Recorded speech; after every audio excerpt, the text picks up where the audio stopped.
North and South Korea have both fired missiles landing in waters off each other's coasts for the first time. Seoul retaliated on Wednesday 3 hours after Pyongyang launched a missile that landed less than 60 kilometers, 37 miles, off the South city of Sokcho. The South's military said this was an unacceptable breach of its territory.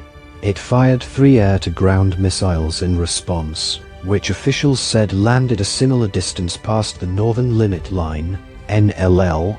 The demarcation line marks the rough midway point in the sea between North and South Korea, but the North has never accepted the boundary. On Tuesday, North Korea warned that South Korea and the US would pay the most horrible price in history if they continued joint military drills, seen as a veiled threat to use nuclear weapons.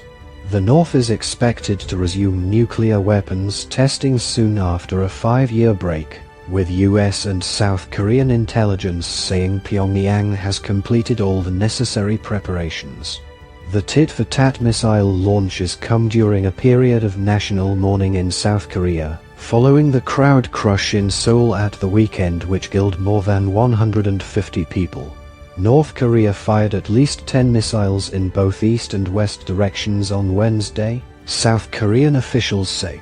At least one of the North Korean missiles launched before 9 o'clock midnight GMT on Wednesday landed about 26 kilometers south of the border, 57 kilometers east of Sokcho and 167 kilometers northwest of Ulleung Island.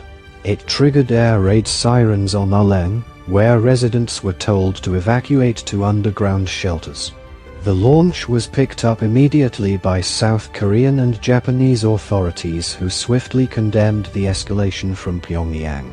South Korea's President Yoon Suk-yeol labeled it an effective territorial invasion, although the missile landed outside South Korean territorial waters, and vowed a swift and firm response.